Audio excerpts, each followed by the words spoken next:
नमस्कार साथियों। तो आज है 15 फरवरी 2026। दोस्तों, लास्ट डे बाजार की सेंटिमेंट वैसे तो बहुत ही खराब था और कल फिर से मार्केट ओपन होने जा रहा है। तो चलिए, कल मार्केट ओपन होने से पहले मैं आपको कुछ इंपॉर्टेंट आज रात की एकदम ताज़ा जियोपॉलिटिकल अपडेट शेयर करता हूं। बट सबसे पहले दोस्तों, आप सभी को रिक्वेस्ट करूंगा, प्लीज़ चैनल को सब्सक्राइब करके रखिए अगर आपने अभी तक नहीं किया या आप इस चैनल पे नहीं हो। देखिए, ऑलरेडी मैं आप लोगों के लिए बहुत सारे डिफरेंट टॉपिक और वीडियो अपलोड भी कर चुका हूँ, ठीक है। तो अगर आपने नहीं देखा एक बार चेकआउट करके जरूर आना। तो चलिए अब शुरुआत करते हैं इस वीडियो को। देखिए, आपको पता होगा जनवरी की 27 तारीख, मेरे बात को ध्यान से सुनिएगा। जनवरी की 27 तारीख क्या हुआ था, याद है? हुआ था यही कि भारत और यूरोपियन यूनियन के बीच एफटीए साइन हुआ था, फ्री ट्रेड एग्रीमेंट, ठीक है। तो आइए अब कुछ मैं आपको दिखाता हूँ। उसके ठीक पहले याद कीजिए, यूके के साथ भी हम लोग एफटीए साइन कर चुके हैं। ऐसे बहुत सारे देश हैं, जैसे कि आप इस लिस्ट में चिली को ले सकते हो, न्यूजीलैंड को ले सकते हो, जो भारत ऑलरेडी एफटीए साइन कर चुका है। अब देखिए, साइन करना और इफेक्ट में आना मतलब लागू होना, इसमें फर्क है। अब सिर्फ साइन हुआ था यूके के साथ, यूरोपियन यूनियन के साथ, इफेक्ट में नहीं आया था, मतलब लागू नहीं हुआ था, ठीक है। अब वो लागू कब होगा, ध्यान से देखना। India UK trade deal implementation implement होगा, कब होगा? Likely in April. ये आज रात की दोस्तों ताजा खबर। Whisky auto tariff to fall. तो कुछ कुछ सेक्टर में एक्चुअली जो टैरिफ है वो काफी कम हो जाएगा। अब ये धीरे धीरे करके जितने भी देशों के साथ या जितने भी क्षेत्रों के साथ हम लोग एफटीए साइन किए ना, वो सब इंप्लीमेंट होगा, बस देखते जाइए। 2025 में तो हम लोग ढेरों सारे एफटीए साइन किए थे ना, चिली, न्यूजीलैंड, यूके, कुछ मिडिल ईस्टर्न देश, सब एक एक करके लाइन बाय लाइन इंप्लीमेंट होगा। यहाँ पे मैं आपको थोड़ा पढ़ के सुना देता हूँ, समझा देता हूँ कि कौन कौन सी प्रोडक्ट मेनली थोड़ा सा सस्ता हो सकता है। देखिए, the India UK free trade agreement sign last year is expected to come into force April 2026। जो लास्ट ईयर साइन हुआ था वो अप्रैल 2026 में, तकरीबन मान लीजिए कि 5 से 6 महीना लग जाता है, क्योंकि अप्रूवल मिलते मिलते, ठीक है। गवर्नमेंट ऑफिशियल हैज सेड, तो ये न्यूज की जो सोर्स क्या है, a government official has said, ठीक है। तो ये कोई थर्ड पार्टी सोर्स नहीं है, सरकार की तरफ से। Raising hope a major boost to bilateral trade and market access for Indian exporter. तो ये कहीं ना कहीं भारत की जो एक्सपोर्टर है उनके लिए बहुत ज्यादा बेनिफिशियल होने जा रहा है। अच्छा, उसके अलावा देखिए क्या लिखा है। India and the United Kingdom यानी UK sign the comprehensive economic and trade agreement यानी CETA जुलाई 2000 मतलब 24 जुलाई 2025 को। Under the pact 99% of Indian export will enter British market at zero duty. समझ पा रहे हो ना इसका इंपॉर्टेंस? 99% जो इंडिया की एक्सपोर्ट है, मतलब इंडिया यहाँ पे से जो सामान भेजेगा ब्रिटिश में, यूके में, वो जीरो ड्यूटी, जीरो टैक्स लगेगा उसमें। In return India will reduce tariff on select British goods including car, scotches, whisky. तो इसमें क्या होगा, भारत भी मतलब जब भारत इंपोर्ट करेगा यूके से, तो यूके की जो कुछ प्रोडक्ट है उसमें टैरिफ रिड्यूस करेगा, जीरो नहीं करेगा, रिड्यूस करेगा। और मेनली कुछ कार हो गया, मतलब आपके यूके की जो कार है, जैसे कि for example Jaguar land rover, ठीक है, इस प्रकार की जो कार है, स्कॉचेस, विस्की, इसकी भाव काफी कम हो जाएगा, क्योंकि अल्टीमेटली सरकार यहाँ पे जो टैक्सेस है वो कम कर देगा, ठीक है। तो ये आज रात की एकदम सबसे इंपॉर्टेंट अपडेट। अब धीरे धीरे कर कब देखते जाइए वो इम्पैक्ट में आएगा, मतलब हर एक जो भी यहाँ पे एफटीए साइन हुआ। अच्छा दोस्तों, आपको पता होगा रिसेंटली भारत की जो स्पोकन पर्सन, उनके तरफ से कहा गया था कि भारत रशिया से ऑयल खरीदे या कहाँ से खरीदे, वो भारत के नेशनल इंटरेस्ट के ऊपर डिपेंड कर रहा है। कहा था, याद होगा, आपके साथ मैं शेयर किया था। अब देखिए, रिसेंटली म्यूनिक पे, जर्मनी की म्यूनिक पे एक समिट हो रहा था भारत की तरफ से। भारत की जो वित्त मंत्री सीतारामन जी वहां पे थे, ठीक है। और वहां पे यूएस की जो स्टेट सेक्रेटरी मार्को रूबियो, उन्होंने क्या कहा कि got India's commitment to stop buying Russian oil. US secretary of state Rubio, तो इन्होंने एक्चुअली कह सकते हो कि जो भारत की कहना था कि भारत की नेशनल इंटरेस्ट के ऊपर डिपेंड करता है कि भारत कहाँ से ऑयल खरीदे, रशिया हो, वेनेजुएला हो, ईरान हो, इराक हो, सीरिया हो, कहीं से भी, ठीक है। और भारत डिसाइड करेगा, वो भारत के नेशनल इंटरेस्ट के ऊपर डिपेंड कर रहा है। तो उस बारे में इन्होंने कहा कि देखिए नहीं जी, आपने तो कमिटमेंट किया, मतलब कह सकते हो कि भारत को यहाँ पे कह रहा है कि आपने तो कमिटमेंट किया है, जिस वजह से आपके ऊपर से जो 25% प्यूनिटिव टैरिफ या एडिशनल टैरिफ उसको हमने काटा है। ये बेसिकली कह सकते हो आप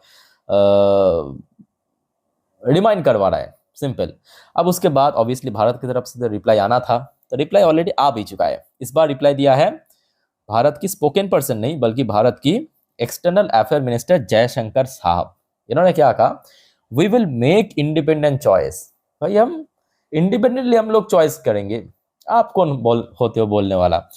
EM Jaishankar sharp signal after US link trade deal to Russian oil. तो क्लियर हो चुके ये सब आपके मतलब बैक टू बैक अपडेट है, ये आज रात की अपडेट है, ठीक है। एक बार मैं आपको इनकी जो स्टेटमेंट है पढ़ के सुनाता हूँ, तो आपको बेटर क्लैरिटी मिलेगा। देखिए, external affair minister S Jaishankar on Saturday, Saturday मतलब वहां पे क्योंकि मतलब म्यूनिक के हिसाब से, ठीक है, reaffirmed that India remain committed to strategic autonomy and will take independent decision on energy and foreign policy properly। इन्होंने मेंशन किया properly, ये देखिए, will take independent decision on energy and foreign policy, Bharat independently यहाँ पे decide करेगा। After US official said new Delhi had committed, जो अभी आपको मैं दिखाया था ना, मार्को रूबियो की तरफ से कहा गया, रिमाइंड करवा रहा है भारत को बार बार कि सर आप लोगों ने तो कमिटमेंट किया है कि रशिया से ऑयल नहीं खरीदेंगे, तभी जाके आपके ऊपर 25% जो परसेंट एडिशनल टैरिफ उसको हमने हटाया है। तो उसके रिप्लाई में हमारे जयशंकर साहब ने कहा कि भाई थोड़ा शांत हो जाओ, हम लोग इंडिपेंडेंटली डिसाइड करेंगे किस तरफ, ठीक है। भाई तो दोस्तों, ये जो अपडेट आपको मैं दे रहा हूँ इस बारे में आप लोग क्या सोचते हो या आप लोग का क्या विचार है, कमेंट करके प्लीज बताइए, जो भी आपका ओपिनियन है इस बारे में, ठीक है। अब चलिए एक और इंपॉर्टेंट अपडेट आपको मैं देता हूँ। अच्छा, याद रखना कल 16 तारीख से भारत में एआई समिट शुरू होने जा रहा है। आर्टिफिशियल इंटेलिजेंस की जो समिट है वो शुरू होने जा रहा है, और दुनिया भर के बहुत सारे लीडर्स भी वहाँ पे अटेंड करेंगे, या बहुत सारे जो बड़े मल्टीनेशनल एआई कंपनी की जो सीईओ है, चेयरमैन है, वो भी रहेंगे। अब उस समिट में फ्रांस की तरफ से प्रेसिडेंट मैक्रोन भी रहेंगे, और भारत और फ्रांस के बीच जो राफेल वाला डील वो साइन होगा 17 फरवरी, याद रखना, मंगलवार 17 फरवरी के दिन, याद रखना, जो एक बहुत बड़ा आप कह सकते हो कि डील साइन होने जा रहा है। मतलब कितना, 3 से 3.5 लाख करोड़ के आसपास, ठीक है। तो इस डील के ऊपर दोस्तों परसों आपको मैं जानकारी दूंगा हो जाने के बाद, ठीक है। तो थोड़ा बहुत आप रिमाइंड करके रखना कि मंगलवार ऐसा कुछ होने जा रहा है। अच्छा, मंगलवार दोस्तों एक और इंपॉर्टेंट इवेंट, मतलब मंगलवार ना सीरियसली 2 बड़े इवेंट है। एक भारत और फ्रांस के बीच राफेल के ऊपर डील साइन होगा, उसके साथ साथ ये भी आप जान लीजिए, ईरान वाला मुद्दा, आ जाइए ईरान वाले मुद्दे पे। देखिए, ये आज रात की खबर है। अब ईरान की तरफ से कहा गया, ईरान से potential energy mining and aircraft deal on table in talk with US. तो यूएस के साथ मंगलवार यानी 17 तारीख, ठीक है, जो दोबारा मीटिंग होने जा रहा है, उसमें जो मेन एजेंडा रहेगा या मेन जो कह सकते हो कि फोकस्ड सेक्टर रहेगा, वो रहेगा आपकी एनर्जी सेक्टर। एनर्जी मतलब ऑब्वियसली क्रूड ऑयल जो ईरान एक्सपोर्ट करता है। और रिसेंटली आपके ट्रंप और बेंजामिन नेतन्याहू के बीच जो एग्रीमेंट हुआ है, उनकी तरफ से भी कहा गया कि ईरान को रोका जाएगा कि चाइना को एक्सपोर्ट ना करे आपके क्रूड ऑयल। तो मेन है एनर्जी। उसके बाद माइनिंग, माइनिंग मतलब रेयर अर्थ माइनिंग और aircraft deal on table. Let's say क्या होता है। तो 2 बड़े कह सकते हो कि मीटिंग है आपके मंगलवार के दिन, एक इंडिया और फ्रांस, और दूसरा ईरान और यूएस। ईरान और यूएस वाला मैं कहूँगा ये थोड़ा इंपॉर्टेंट है। इंपॉर्टेंट इसलिए क्योंकि इसके इम्पैक्ट आपको पूरे दुनिया में देखने को मिलेगा, ठीक है। अच्छा, उसके साथ साथ ये भाई साहब जो है मार्को रूबियो, इनके तरफ से एक और स्टेटमेंट आया है, बट इस बार यूरोप के लिए। अब इस स्टेटमेंट या कमेंट की जो पीछे ना एक्चुअल जो स्टोरी है उसको आप समझने की कोशिश कीजिए। रूबियो मतलब मार्को रूबियो, यूएस की स्टेट सेक्रेटरी, से US does not want vassal Europe. पहले आप सुनिए, vassal Europe on visit to Trump allies. अच्छा, एग्जैक्टली इन्होंने क्या कहा, मैं आपको एक बार थोड़ा पढ़ के सुनाता हूँ, मतलब इनका जो एग्जैक्ट स्पीच आया है यूरोप के बारे में। तो इन्होंने कहा, देखिए, US secretary of state Marco Rubio set Sunday, मतलब आज के दिन, that the United states does not want a vessel Europe. अच्छा, वैसल मतलब क्या, वैसल मतलब मान लीजिए कि होता है ना एक टाइप की चमचा टाइप का, मतलब आपके बातों में उठक बैठक करे ऐसे आदमी। तो बेसिकली मार्को रूबियो ने कहा कि हम लोग इस प्रकार की वैसल यूरोप नहीं चाहते हैं कि यूएस की बातों में उठक बैठक करे, हम लोग चाहते हैं एक पार्टनर, एक अलायंस। ये बेसिकली इन्होंने कहा कि the day after speech where he called European embrace president Donald Trump vision renewable of the global order. उसके बाद देखिए इन्होंने क्या कहा एक्स्ट्रा करके, we are not asking Europe to be vassal of United States. ठीक है, मतलब कह सकते हो कि यूनाइटेड स्टेट्स की जो चमचा है, इस प्रकार की हम यूरोप नहीं चाहते हैं। हम क्या चाहते हैं, हम चाहते हैं we want to be your partner, we want to walk with Europe, मतलब कह सकते हैं पार्टनर टाइप की हो, दोस्त टाइप की हो। We want walk our alliance.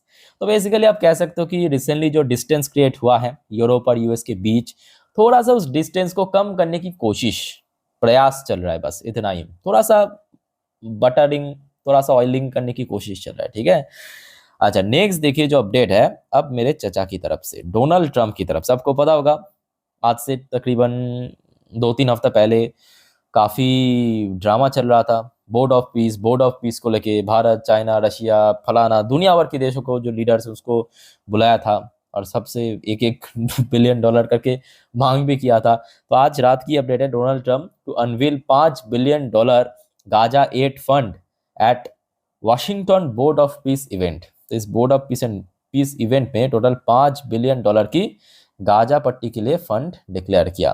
Okay so दोस्तों, ये कुछ इंपॉर्टेंट जियोपॉलिटिकल डेवलपमेंट आज रात की आपके साथ में शेयर की। अब देखिए कुल मिला के मैं कहूँगा, देखिए मार्केट मतलब ऐसा कुछ नेगेटिव या खराब न्यूज़ नहीं है कि जो बाजार को कल गिरा सके, बट हाँ अगर देखिए अभी ये वीडियो मैं रिकॉर्ड कर रहा हूँ रात 12 बजे के आसपास। ठीक है, अब कल बाजार ओपन होगा 9:15 पे, लगभग 9-9.5 घंटे की डिस्टेंस है। इस बीच में अगर कुछ हो गया वो किसी के हाथ में नहीं है, फ्यूचर किसी को नहीं पता है ना। बट अभी तक मैं आपको कहूंगा सब कुछ ठीक ठाक लग रहा है। पॉसिबिलिटी है कि कल मार्केट एक बाउंस बैक कर सकता है। जो आपको मैं लास्ट वीडियो में भी कहा था, याद रखना कि कल फिर भी आप लोगों के लिए, मतलब आप लोगों की कंफर्मेशन के लिए, मार्केट ओपन होने से पहले मैं अपने इंस्टाग्राम स्टोरी में सुबह की जो गिफ्ट निफ्टी की फ्यूचर की अपडेट, डॉ जोन्स एंड नैस्डैक की फ्यूचर की अपडेट डाल दूंगा। तो आप थोड़ा सा देख लेना मेरे इंस्टाग्राम स्टोरी विजिट करके, लिंक आपको नीचे डिस्क्रिप्शन बॉक्स में मिल जाएगा मेरे इंस्टाग्राम हैंडल की। ठीक है, बाकी दोस्तों कोई और आपका डाउट्स है कमेंट करके क्लियर कीजिए। तो इस वीडियो को वाइंड अप करता हूँ, मिलते हैं नेक्स्ट वीडियो में। टेक केयर, बाय बाय, जय हिंद।